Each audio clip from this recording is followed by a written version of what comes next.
So, January has thrown us into one of the weirdest diplomatic chapters in recent memory.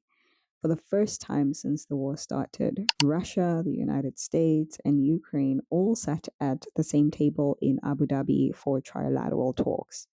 A literal first in years of stalemates, sanctions, and missile strikes. The US is pushing to broker some sort of resolution, and officials describe the meetings as constructive. If they actually go anywhere, we might even see a Putin Zelensky summit. But don't get carried away imagining handshakes and champagne. On the table are serious non negotiable issues. Contested regions like Donbass, Crimea, and the infamous NATO expansion. Russia isn't casually testing the waters. They want guarantees, security buffers, and formal recognition of their non negotiable territory. In the US, they're acting like they are running the show, dangling incentives, offering protection, and claiming the moral high ground as if they have the legs to stand on it. Anyway, the whole thing reads like a high stakes poker game where the chips are millions of lives, national borders, and the credibility of international institutions. And let's not forget, this is also just a prelude to Trump's flashy new creation, the Board of Peace. It's like diplomacy meets reality TV, and everyone's watching to see if it's genius or just a very expensive, very public gamble. The stakes are huge, the tensions are visible, and the world is watching to see whether this is a real path to peace or a stage narrative to make the US look like it's in control. Now, the Board of Peace is Trump's latest attempt to show the world he's reinventing diplomacy. Rolled out at Davos in January, Trump claimed that the war could be settled pretty soon, which is, optimistic to say the least. The idea behind this US led informal peace council is actually kind of pretty interesting. It gives Washington a flexible platform to shape the agenda, to mediate selectively, and negotiate without NATO, the UN, or consensus requirements, slowing things down. Russia has cautiously acknowledged the plan, signaling a willingness to study it and even offering $1 billion from their frozen assets, which is clearly symbolic, but it's also a sign that they are at least trying to show that they're paying attention. And yet, no breakthroughs have happened. Мы действительно получили личное обращение президента Соединенных Штатов Америки Дональда Трампа с приглашением присоединиться к создаваемой по его инициативе новой международной структуре – Совету мира. В этой связи хотел бы прежде всего поблагодарить президента США за это предложение. Мы всегда поддерживали и поддерживаем любые усилия, направленные на укрепление международной стабильности. Отмечаем также и вклад действующей администрации США в поиске решения по урегулированию украинского кризиса.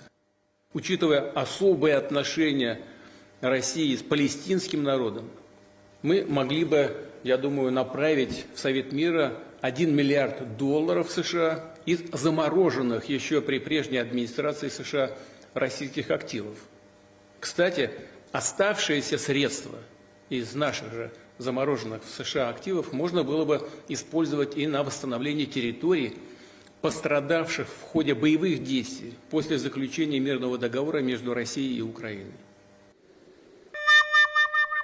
Kremlin spokespeople are pretty firm in the matter. Territorial demands are not going anywhere.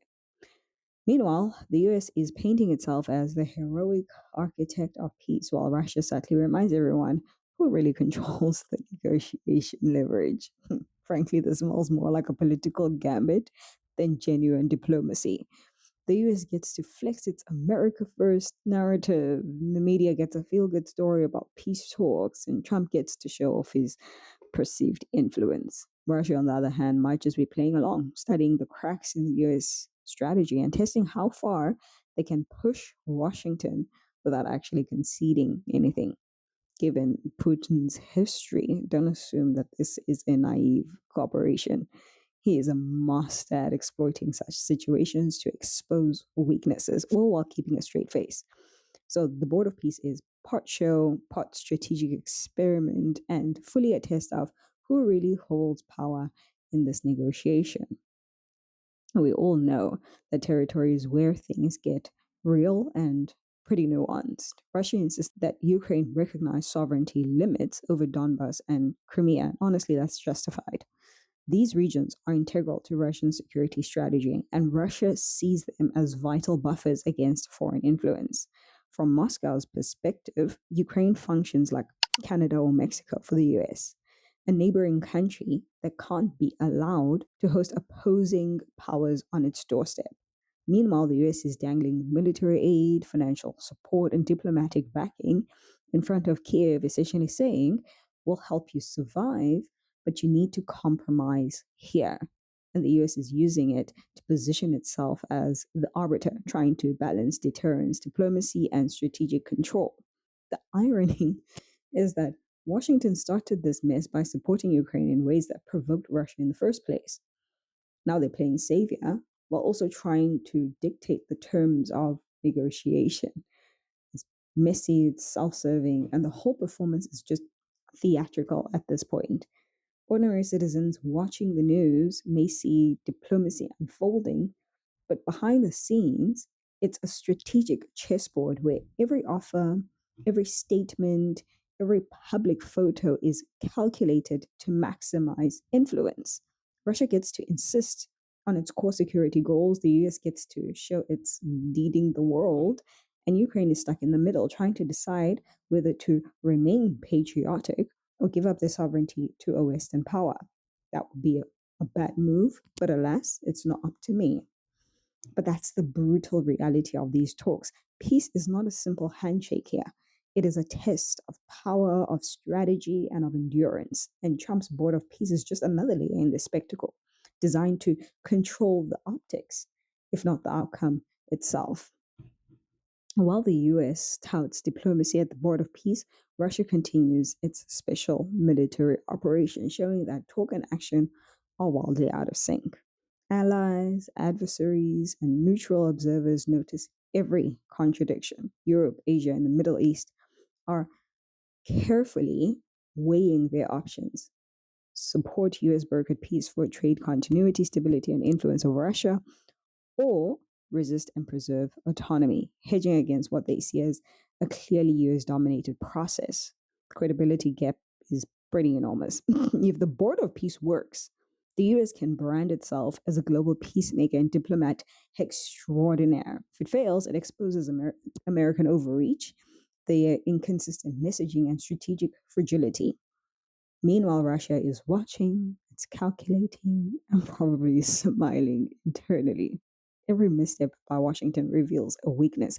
Every pushback from Kiev is another data point for Moscow to leverage its chess on a global scale, with nuclear undertones, billion-dollar stakes, and political optics running the show.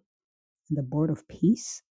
Well, think of it as a high profile stage where the US is trying to appear in control while testing the limits of influence over both Russia and Ukraine. Success or failure here is not a story. It could reshape regional alignments and international credibility for years to come. The US wants the Board of Peace project to project control, but Russia is not playing dumb here. The Board of Peace looks shiny, but in reality, it's just one more layer of negotiation theater. Every strike, every statement, every delayed response is a signal, not just to the US, but to the world. Russia can simultaneously engage in diplomacy and send a message, but that they won't be bullied. Meanwhile, Washington has to convince allies, Ukraine, and the global audience that it can manage the chaos, it can maintain its credibility, and keep its promises. It's a delicate balancing act. If the US overplays its hand with too much pressure, too public a demand for concession, then Russia can quietly step back, wait for cracks in the Board of Peace narrative, and watch as the Americans scramble to preserve their own image. And let's be honest, Trump's Board of Peace is more about optics than outcomes. It's about making the US look proactive and competent and decisive, even when the real power dynamics on the ground suggest otherwise. Everyone is watching for signs of weakness, and every move has consequences, whether it is a misstep by Washington, a calculated bluff by Moscow, or reactive decision by Kiev. Now, think about the stakes for Ukraine. Kiev is effectively caught in the middle of this global chess match. On one hand, they want US money and resources so that Zelensky can buy another yacht or whatever he wants. On the other hand, the US is subtly, or not so subtly, pressuring them to concede territory, especially Donbass and Crimea, which are non negotiable for Russia. That creates enormous internal tension. If you can push us back too hard, Washington could dial back their support or frame Kiev as the obstacle to peace. If they give in too quickly, they risk domestic backlash and lose credibility on the international stage. It's a tightrope walk, right? The Board of Peace adds another layer of complexity. Ukraine is not just negotiating with Russia, it's negotiating with the US's perception of its role with global media optics and with public opinion that wants results yesterday. Meanwhile, Russia can sit back and watch without being overly aggressive in the diplomatic arena.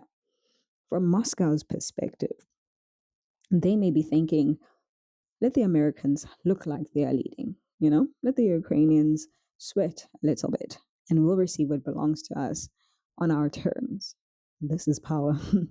That's why, despite all the talks of peace, no one is naive enough to expect this process to be smooth, to be quick, or entirely honest. All right, so what does all of this mean for the world, and why should anyone outside these capitals even care? Because whether Washington admits it or not, the Board of Peace is about control, influence, and optics, not just stopping bullets or signing papers. If it succeeds, the US can reassert itself as a global peacemaker. It can craft the narrative of influence over Russia and maintain leverage over Europe and the Middle East. If it fails, it exposes cracks in American strategy, credibility, and power projection. While Russia looks tough and strategic and unshakable, I mean, they are. So, come on.